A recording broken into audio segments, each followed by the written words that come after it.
It's Dr. Tony, and I am excited to tell you that I just got back from a conference for women in medicine. That was dentists, pharmacists, and obviously physicians.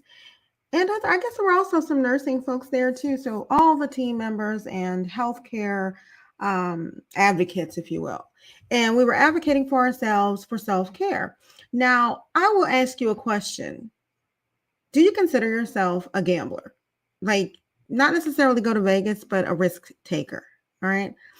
I bring it up because so many of you will tell me these long, drawn out stories about why you're taking major risks, but you don't really see it that way because maybe you're not doing the math. So, it reminds me of before I was in medicine at all. I had a job. I really enjoyed this job because I was with people all day. I had no day was the same. I was always meeting new folks and learning new skills, right? So I was a trainer for a financial company and we won a bunch of awards. And so we got to go on a trip on the boss's dime. He owned the branch that I worked at. And he said, "Hey, you guys did such a great job. I'm going to take you to Las Vegas for New Year's." Now, that's no joke. So it was the year 2000. It was a big deal. So it was 1999 going into 2000. Everybody was worried about Y2K. It was pretty nerve wracking if you think about it. But, I said, okay, I'm game since you're paying for everything, right? So when we arrive, he's a big time guy there. He's got friends there. They're like greeting him by name. So he obviously is a gambler. He's there pretty often. So he said, "Hey, I want to make sure you guys get the full experience. I'm gonna give you $100. Everybody gets $100 bill to go to the tables." What do y'all think I did? Would you gamble the money? Would you use it for something else like entertainment? Because of course we're in Vegas, there's plenty to do. A spa treatment, towards a spa treatment, maybe a meal. What would you use it for? Because I decided I wanted to use his money to see if I could win some more money. That seemed reasonable to me. There was nothing to lose. So most people did that, and other people said, "Well, I'm not a gambler for various reasons, so I'm gonna go. I'm gonna go to my, entertainment, and I'll see you guys later." So most of us went to the tables, and I was learning how to play blackjack. You play with your cousins, but I had some people like, "Okay, when you do this, do this." I go to the table and I start to win, and I doubled the money. I was like, "Man, it's $200. I can I can go do something with a real thing with $200." But as I continued to gamble, I started to slowly lose, and I stopped. I stopped myself because I wanted to walk away from the table a winner. I wanted to away from the table with more than I came with. And I did not want to come short. I didn't want to lose what he gave me and come back with less, because it was supposed to be a bonus, right? It was supposed to be something in addition to what I was expecting. And if you guys treat life that way, you probably would not get yourself in so many binds. When I talk to people, they always tell me all the reasons why they keep gambling. They keep staying. They keep staying in jobs. They keep staying in relationships much longer than is advised, hoping that things will get better, but it's like flipping a coin. These corporations, for example, I do a lot of consultations and I've had quite a few lately. People are telling me, "Oh, well, maybe I can stay long enough to get these benefits that they were offering me." Yeah, but didn't you just tell me that they were removing benefits because of COVID, but yet the CEO got a raise? These are the things you need to be cautious about. Waiting so long that you end up losing, you don't want that to happen to you, right? Who wants to lose and come up with less than they had before? So, my recommendation is that we talk about some of the signs that you might need to let go of a job. And before we even talk about those signs, there is a fallacy that keeps us there. There's a thought that keeps us from walking away. And it's basically based on the investment. You've made a huge investment of time, energy, skill set, So when people come to me and they want to change careers, they tell me all these things about how much they enjoyed it and how much they spent on their education. They're going on and on. I'm like, yeah, but you don't want to do it anymore. So if it's not enjoyable, maybe we should be working on a new plan. But they really just want to hold on and cling to an old idea, but they're miserable. So if that's you, you probably should call me. Look, let's just call me early. Call me before it gets worse, right? drtonymd.com/shop. It will lead to burnout quite often. And why would you wait until you can barely lift a finger? Okay. So if that's you, you should call me. But most of the time, we're trying to make the right decision. We have other people that we care about. We have a family that's looking out for that we're looking out for, and we want to make sure that we get it right. And they are waiting for us to maybe convince ourselves what's the best thing. So it's not necessarily that they don't agree with you. It's just that internally you have not figured out when it's time to go. I do have a couple of rules of thumb. I'll tell you that at the end of how long you probably should be at a particular job in the first place in 2023. But, anything after 2020, you should have some clarity on, wow, these people don't care about me. Maybe I should be making moves that work for myself. But the rules I'm about to give you, the signs I'm about to give you, can apply to relationships and apply to job. Okay. And if you're watching this on replay, let me know where you're watching from. And if you hear something that sounds familiar, tell me that you've seen this on your job or that you've seen this in a relationship or both. Because I will promise you, all of it kind of boils down to the same thing. So number one, you're finding yourself making excuses for them. I get this all the time in consults. So step number one is you're making excuses for your employer, or you're making excuses for your family members. You're saying, oh, of course I can help you with that. Of course I can stay late. Of course I can loan you the money again that I know you're not going to pay back. Of course, of course I'm going to do that. And that's how you get trapped. You're making excuses for people who maybe never intended to show up for you. They bait and switch you. They tell you one thing and then tell you another. Some of the consults I've gotten lately, people are saying, yeah, but they lost so much money. Right. But they gave themselves raises and didn't take care of you. They didn't have PPE, like masks at the job. That was one of the things that they should have been doing to protect you. So they didn't protect you. Oh, don't forget when they made you come to work sick. All these things go against what they tell you is on, the values of the company and so on. So if you're making excuses in relationships, it's even funnier. Oh, he's just tired. Is he? Maybe he doesn't like your friends. He doesn't like your family, but you're always finding a way to make it sound good, right? Try to make it not seem so bad. He doesn't go to church. Oh, it's because of his work schedule, etc. Maybe you guys are not on the same page, and it's something to take a look more closely, because if it's important to you, and maybe they seem to be into the same things when you first met and now things have changed, that's another reason to take a closer look. Fair enough.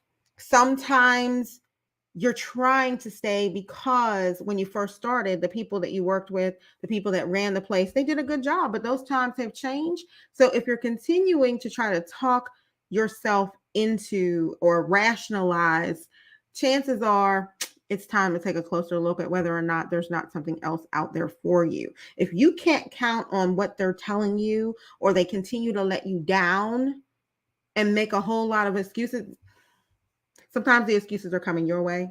It's time to reevaluate. So number two, you feel drained. Have you ever had those people who you feel drained? Gaslighting. Oh, yeah. Gaslighting is in a whole nother level. You're thinking you're like, am I crazy? Did I really just hear you say that? Did you really? You're questioning yourself. They're pretending like they did nothing wrong. They're creating strife and struggle and stress in your life, but they're acting like it's all in your head. They're like, oh, well, why are you so upset all the time? Why are you always, no, why are you always doing things that cause me to feel devalued? Many of the times people are getting in touch with me, they feel devalued at work. But I'm trying to let y'all know that that happens at home as well. And the thoughts and patterns of behavior that lead you to make excuses for these people and try to downplay what they are telling you is a no-go. All right. It usually doesn't work out because that person never takes responsibility. That job, that leader, they never take responsibility. Okay. So if you think about that person or that job, that space, and you feel drained before you even get there, that's a sign. It's a sign that you might have to stop hoping that it'll get better. Because really, whose time are you wasting? What could go wrong? Well, you could run out of opportunities, or you could wait until nobody's hiring. The big problem with the climate today for employment, especially, is that many people put on a hiring freeze and will still take applications, will still do interviews, and then 10 months later, they're like, "Oh, yeah, the budget isn't right. We didn't get approved for it, et cetera, et cetera." But they've taken all your time and energy, and they actually made you think you were going to get somewhere. Look, both, mostly romantic relationships, but I've experienced it at work too. That's the thing. Once you start to see the signs and you see a pattern, I didn't say run, but I did say start looking at options. You need to look more closely, figure out if it's going to work for you, and see if that's the only category where they're letting you down or making you feel like you're not valued. And that's happening in a lot of workplaces right now, because funny how they're talking about the workers are resigning or ghosting them, but the employers are just as bad, if not worse. That's my experience.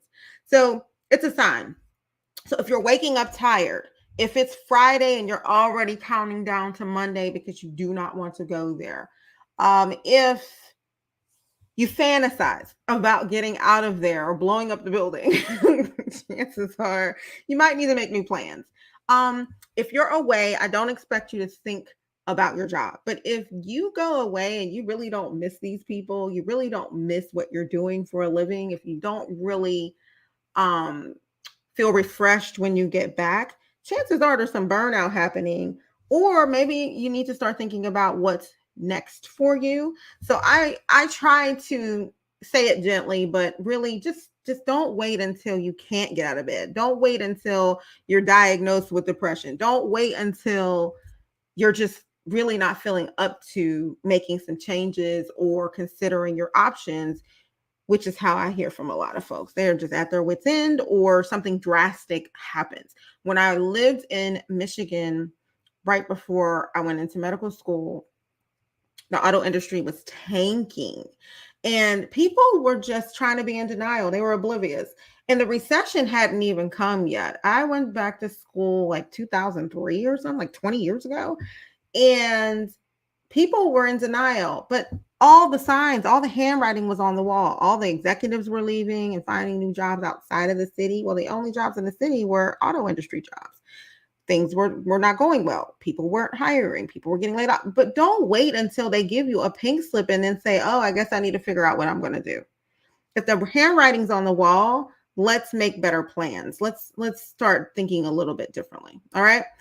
Another sign that you might need to let go of a job or a relationship is that you have outgrown the space. You have outgrown these people.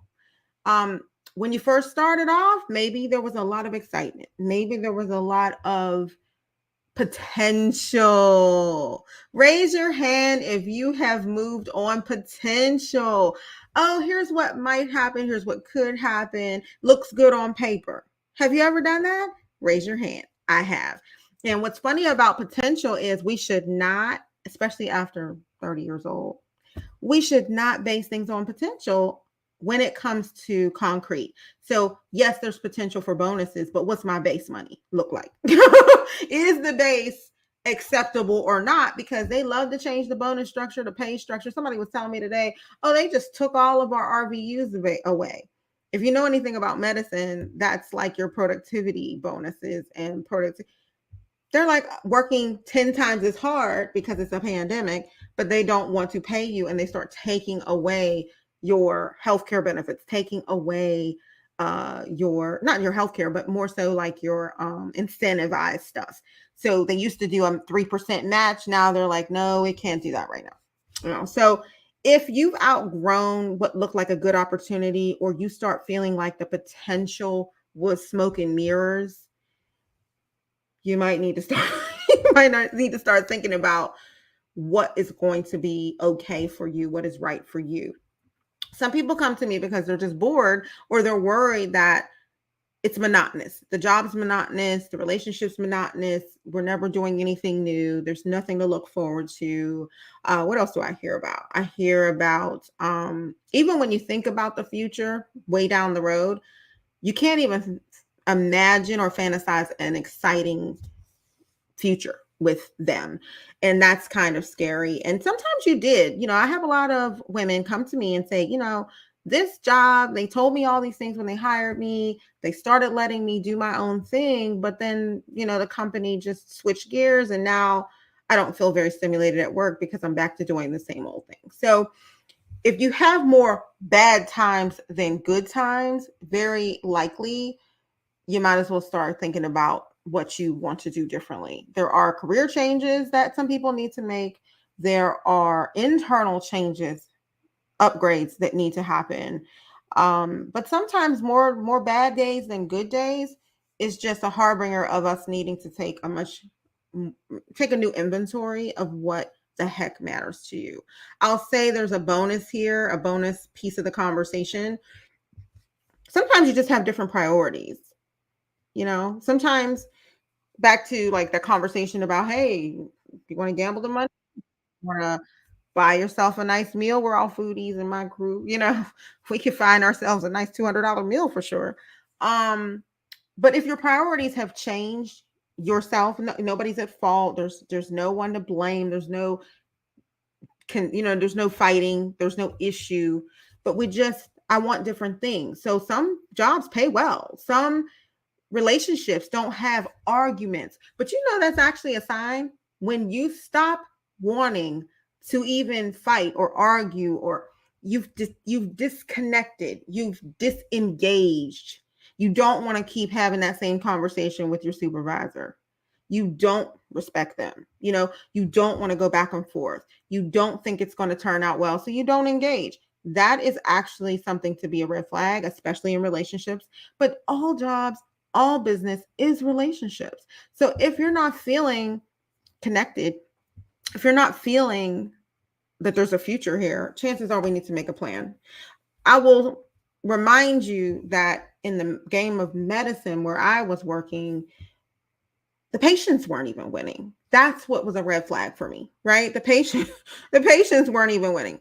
What if you're tired of doing the same job and there are no other positions available to move towards? That's a reason to get in touch, because sometimes we are working so hard and so much that we need to get creative on where opportunities would be best for you. Many times you have a skill set that you can transfer over to a different sector, but it just maybe didn't occur to you yet. There are lots of transferable skills in this world. And I know because I've worked in about 3 or 4 industries. I've worked in sales, I've worked in, marketing, I worked in the finance world and medicine, so there's a lot of things that are transferable, and some things are just, you're a rock star, your personality is made for this. The jobs you're looking at may not be the ones that fit for you. And I've done career projections. I've done interviews on my platform, on Dr. Tony page, or even this Work Life Mastery page. I have a client coming at the end of the month that you guys will love, because she's a mom. She's a serial entrepreneur. She's married. She travels with the kids. I mean, it's unbelievable all the things that she's achieved. But she still loved being a doctor. She still loved medicine, but she had other things that she was excited about too. She didn't want that to be all she did, and she definitely wanted more autonomy and flexibility. People don't think it's possible because they're looking at their neighbor. You're looking at your peer group. You're comparing yourself to an outdated version of what's out here for you. So if you're tired of doing the same old, chances are we probably, maybe we've outgrown some things and maybe we could build something new. So I just want to encourage you that it's not the end of the world. If you have made some new plans, if you want to change your mind, if you want to change gear, don't wait until you're completely burned out to consider doing something about it. You don't want to wait until it's too late. Too late meaning now you have to dig yourself out of a terrible hole when you really don't feel your best. All right. It's Dr. Tony, your board certified physician, certified executive coach, who is here to make sure that you enjoy the life that you deserve, that you've probably already worked your butt off to build. Okay. Looking forward to speaking to you next week. Let me know if there's any topics you guys want me to cover. I am going to see you soon. Take care.